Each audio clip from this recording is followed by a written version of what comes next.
Good morning दोस्तों। आज हम एग्रीकल्चर में पढ़ेंगे हॉर्टिकल्चर।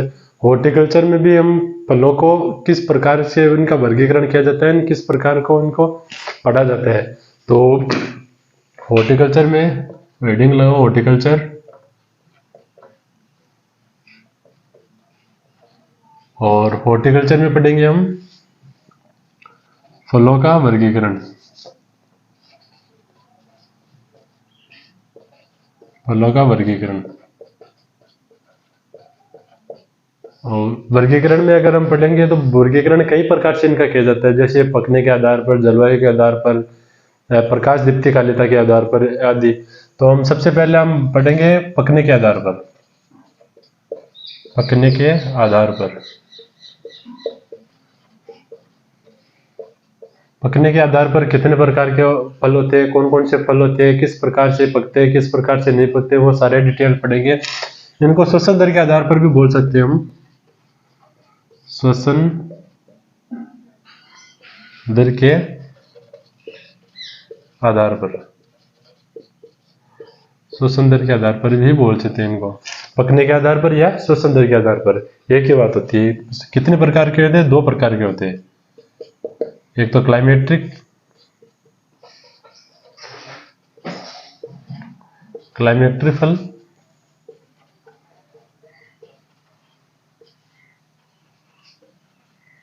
और एक होते हैं नॉन क्लाइमेट्रिक फल।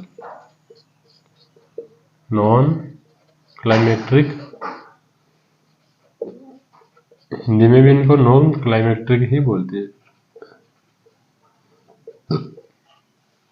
नॉन क्लाइमेट्रिक फल। अब कौन कौन से क्लाइमेट्रिक फल होते हैं, कौन कौन से नॉन क्लाइमेट्रिक फल होते हैं, ये सारी डिटेल हम पढ़ेंगे अभी। तो ये बात नोट कर लीजिए जी।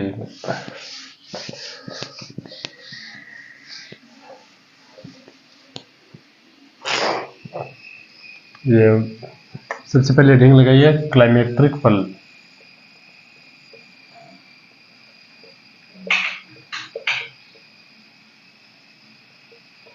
क्लाइमेट्रिक फल, क्लाइमेट्रिक फल, क्लाइमेट्रिक शब्द दिया सर्वप्रथम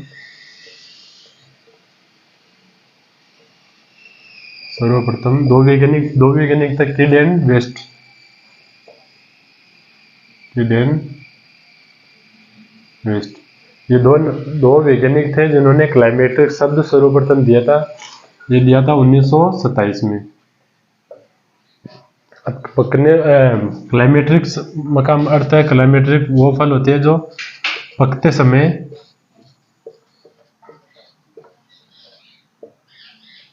श्वसन दर व इथाइलिन की मात्रा में वृद्धि, श्वसन दर व इथाइलिन की मात्रा में वृद्धि।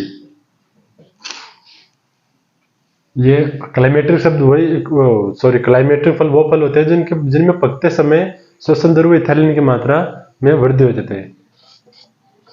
इन्हें पकने से पहले तोड़ा जाता है,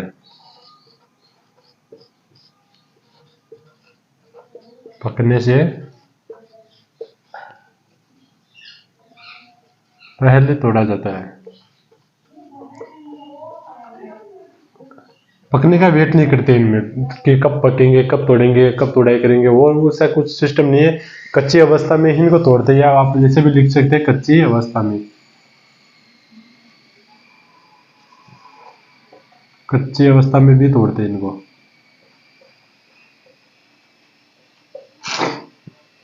तो कौन कौन से होते हैं इनके एग्जाम्पल एक बार देख लो आप नजर। आम, आम को हम कच्ची अवस्था में ही तोड़ेंगे। आम, अमरूद, पपीता, केला, सेब, चिक्कू, सीताफल, बेलपत्र और खजूर। ये मुख्यतः फल होते हैं जिनको और एक्सेट्रा, इनको हम पकने से पहले ही तोड़ देंगे। सब्जियों में ये फल हो गए। सब्जियों की अगर बात करें हम, सब्जियों की बात करें तो खरबूज व टमाटर। ये खरबूज और टमाटर, वो बाकी फल है आम, अमरूद, पपीता, केला, सेब, चीकू, सीताफल, बेल, खजूर, ये पकने से पहले इनको तोड़ते हैं। पकते समय इनमें शोषण दर व विटामिन की मात्रा में वृद्धि होती है। क्लाइमेट्रिक शब्द सर्वप्रथम किलियन विस्ट ने दिया।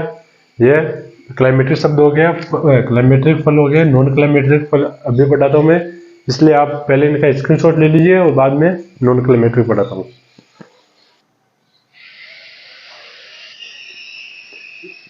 स्क्रीनशॉट ले लिया।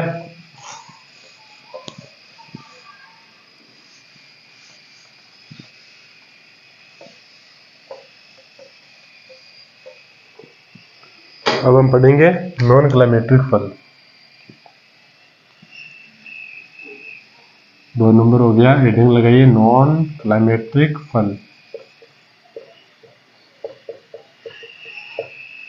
नॉन क्लाइमेट्रिक फल, नॉन क्लाइमेट्रिक फल में पकते समय इनको तोड़ने के बाद नहीं पकाया जा सकता।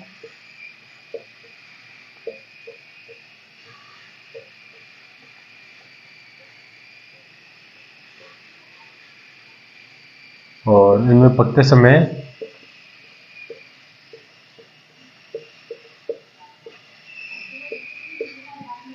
इथाइलिन व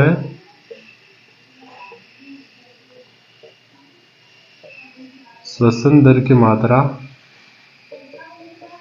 में कमी हो जाती है।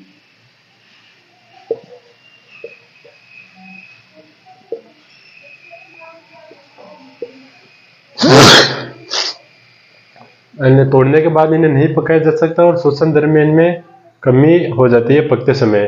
क्लाइमेट्रिक में तोड़ने के बाद उन्हें पकाया जा सकता था और इन्हें नहीं पकाया जा सकता। कौन कौन से फल होते हैं इनमें? सभी नींबू वर्गीय, नींबू वर्गीय फल, अनार,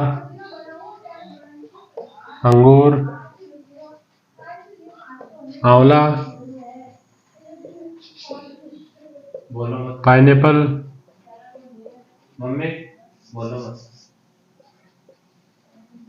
पाइनएप्पल, स्ट्रॉबेरी, लीची आदि ये फल होते हैं जिनको तोड़ने के बाद नहीं पकाया जा सकता है। सब्जियों की बात हम करें तो तरबूज, खीरा और कद्दू, ये तोड़ने के बाद नहीं पकाए जा सकते। इनको पहले ही पकने के लिए छोड़ा जाता है और पकने के बाद ही इनको तोड़ा जाता है। ये हो गए नॉन क्लाइमेट्रिक फल, जिनको तोड़ने के बाद पकाया जा सकता नहीं पकाया जा सकता, ये इंपॉर्टेंट रखना। और पकते समय इथाइलिन की मात्रा में कमी हो जाती है। कौन कौन से फल है? नींबू वर्गीय फल सारे, अनार, अंगूर, आंवला और पाइनएप्पल, स्ट्रॉबेरी, लीची आदि। सब्जियों की अगर बात करें हम, सब्जियों की बात करें अगर हम, तो तरबूज, खीरा और कद्दू, ये हो गए नॉन क्लाइमेट्रिक फल। अब इनमें पकाने के लिए कौन कौन से हार्मोन प्रयोग किए जाते हैं, कौन कौन से नहीं किए जाते हैं, वो भी हम डिस्कस करेंगे। इसका स्क्रीनशॉट ले लो आप। स्क्रीनशॉट ले लिया।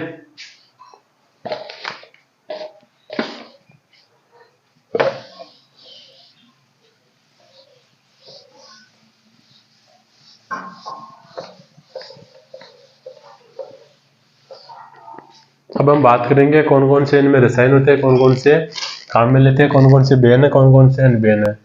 तो सबसे पहले अगर बात करें CaCO2 की, कैल्शियम कार्बोनेट, तो इसको काम में लेते हैं फलों को पकाने के लिए। फलों को पकाने के लिए। लेकिन ये इतना हाई लेवल का केमिकल है कि इसको सरकार ने बैन कर दिया अभी, सरकार द्वारा प्रतिबंधित। ह्यूमन नेचर के लिए भी ये बहुत नुकसान करता है, इसलिए इनको बंद कर दिया। लेकिन अभी फलों को तो पकाना पड़ेगा, इसलिए इथाइलिन KMnO4 का काम में लेते हैं। KMnO4 पोटेशियम परमैंगनेट, इसको अभी फलों को पकाने में काम में लिया जाता है। फलों को पकाने में वर्तमान में इसी को लिया जाता है। इसको अगर एक दूसरी भाषा में फलों को पकाने के अलावा एक दूसरी भाषा में बोले तो इनको इथाइलिन अवशोषक भी बोलते हैं। इथाइलिन अवशोषक, इथाइलिन अवशोषक भी इनको बोलते हैं। एक और नाम आता है इथ्रेल, तीसरा आता है इथ्रेल। इथ्रेल को काम में हम लेते हैं डी ग्रीनिंग के लिए। D grinning,